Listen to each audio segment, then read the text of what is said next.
ವೇದಗಳಿಗೆ ಹಿಂತಿರುಗಿ ಅಂತ ಹೇಳಿದ್ದು ಈ ಸ್ತರದ ಘೋಷಣೆಯ ಸ್ತರದ್ದಲ್ಲ, ಅದರ ಬದಲಿಗೆ ವ್ಯತಿರೇಕ ಅಂತ ಅನಿಸಬಹುದಾದ, ಆದರೆ ಅವತ್ತಿನ ಕಾಲಕ್ಕೆ ಬಹಳ ಅನಿವಾರ್ಯವೂ ಆಗಿರಬಹುದಾದ ಒಂದು ನಿರ್ಧಾರ ಅಥವಾ ಒಂದು ಪ್ರಯತ್ನ ಅವರು ಮಾಡ್ತಾರೆ. 24ರಲ್ಲಿ ಸೌರಾಷ್ಟ್ರದಲ್ಲಿ ಹುಟ್ಟಿದಂತಹ ದಯಾನಂದ ಸರಸ್ವತಿಯವರು ಮೂಲತಃ ಅವರ ಹೆಸರು ಮೂಲಶಂಕರ.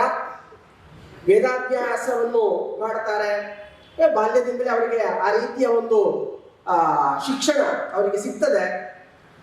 ಲೋಕ ಸಂಚಾರಿಯೂ ಆಗಿರ್ತಾರೆ. ಬೇರೆ ಬೇರೆ ಸಂಗತಿಗಳನ್ನು ತಿಳಿದು ಆಮೇಲೆ ಅವುಗಳ ಕುರಿತಾದಂತಹ ಉಪನ್ಯಾಸವನ್ನು ಕೇಳ್ತಾರೆ.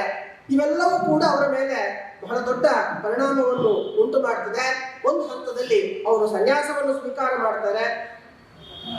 ಸನ್ಯಾಸವನ್ನು ಸ್ವೀಕಾರ ಮಾಡಿದ ಬಳಿಕ ದಯಾನಂದ ಸರಸ್ವತಿ ಅಂತ ಆಗ್ತಾರೆ. ದಯಾನಂದ ಸರಸ್ವತಿಯವರು ತನ್ನ ಇಡೀ ಕಾರ್ಯಕ್ಕೆ ಅಥವಾ ತನ್ನ ಇಡೀ ಈ ಒಂದು ಚಿಂತನೆಗೆ ತಳಹದಿ ಆಗಿ ವೇದಗಳನ್ನು ಇಟ್ಟುಕೊಳ್ಳುತ್ತದೆ. ಇದು ಬಹಳ ಬಹಳ ಮುಖ್ಯವಾದ.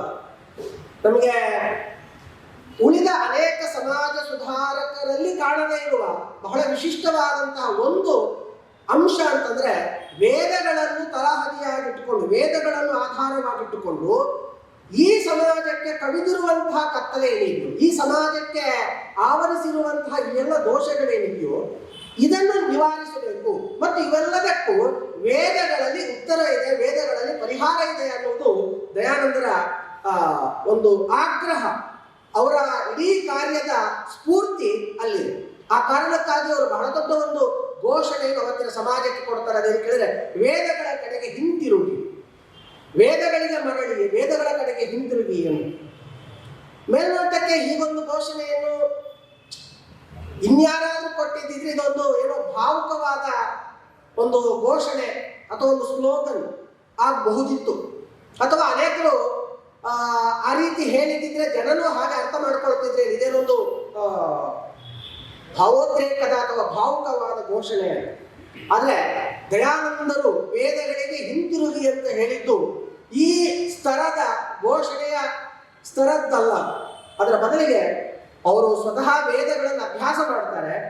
ವೇದಗಳ ಒಳ ಹೊಕ್ಕು ಅವುಗಳ ಅಭ್ಯಾಸವನ್ನು ಮಾಡಿ ಅವುಗಳ ಅರ್ಥವನ್ನು ತಿಳಿದು ಮನನ ಮಾಡಿ ಮತಿಸಿ ತರ್ಕಿಸಿ ಪರಿಶೀಲಿಸಿ ಅವರು ಕಂಡುಕೊಂಡದ್ದೇನು ಕೇಳಿದ್ರೆ ವೇದಗಳಲ್ಲಿ ಸತ್ವ ಇದೆ, ವೇದಗಳಲ್ಲಿ ಸತ್ಯ ಇದೆ.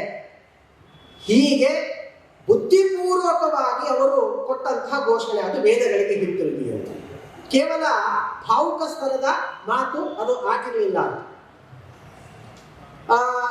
ಇದು ಬಹುಶಃ ಇನ್ನನೇಕರು ಪಶ್ಚಿಮ ಪ್ರೇರಿತವಾದ ಸುಧಾರಣೆಯ ಆಂದೋಲನವನ್ನು ಹುಟ್ಟು ಹಾಕ್ತಾ ಇದ್ರೆ ದಯಾನಂದರು ಈ ವಿಷಯದಲ್ಲಿ ಬಹಳ ಭಿನ್ನವಾಗಿ ನಮಗೆ ಕಾಣುತ್ತಾರೆ. ವೇದ ಮಾರ್ಗದಲ್ಲೇ ಬದುಕಿದೆ, ಸತ್ಯ ಪ್ರಮಾಣಕ್ಕೆ ವೇದಗಳೇ ಪ್ರಮಾಣ ಅನ್ನುವುದನ್ನು ಅವರು ಒಪ್ತಾರೆ.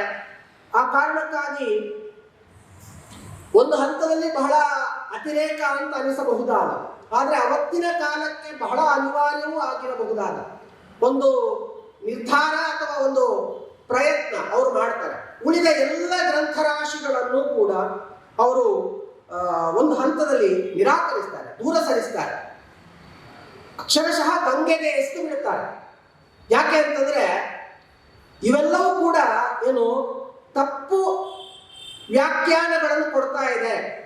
ನಾನು ಹೇಳ್ತಾರೆ ಈ ಮಾತನ್ನು ನಾವು ಒಪ್ಪಬೇಕು ಅಂತಲ್ಲ, ಆದರೆ ದಯಾನಂದರ ದೃಷ್ಟಿಯಲ್ಲಿ ಈ ಕೆಲಸ ಅವತ್ತಿಗೆ ಅನಿವಾರ್ಯ ಆಗಿದೆ. ಅವರು ಮೃತದೆಲ್ಲವನ್ನು ನಿರಾಕರಿಸಿ ವೇದಗಳಿಗೆ ಹಿಂದಿರುಗುವುದೇ ಅಥವಾ ವೇದಗಳನ್ನೇ ಪ್ರಮಾಣ ಅಂತ ಭಾವಿಸುವುದು ಅದು ಬಹಳ ಮುಖ್ಯವಾದಂತಹ ಒಂದು ನಿಲುವು ದಯಾನಂದರದಾಗಿತ್ತು. ಯಾಕೆ ಈ ರೀತಿ ಉಳಿದ ಗ್ರಂಥರಾಶಿಗಳು ಬೇಡ ಅಥವಾ ಅವುಗಳನ್ನು ಯಾಕೆ ನಿರಾಕರಿಸಿದ್ರು ಅನ್ನುವುದಕ್ಕೂ ಕೂಡ ಬಹಳ ಒಂದು ತಾತ್ವಿಕವಾಗಿ ಅವರ ಸಮರ್ಥನೆ ಗಮನಿಸಬೇಕು ನಾವು. ಯಾಕಂದ್ರೆ ವೇದದ ಸಂದೇಶಗಳನ್ನು ಬಹಳ ರೂಢಿಗತವಾದ ವಿಸ್ಮೃತಿಗೆ ಇಳಿಸಿರುವುದರಿಂದ ಇವುಗಳು ಯಾವುದೂ ಕೂಡ ಏನು ಪ್ರಮಾಣ ಯೋಗ್ಯ ಅಲ್ಲ, ಇವು ಯಾವ ಕೂಡ ಸ್ವೀಕಾರ ಯೋಗ್ಯ ಅಲ್ಲ ಅನ್ನೋದು ಅವರ ನಿಲುವಾಗಿತ್ತು.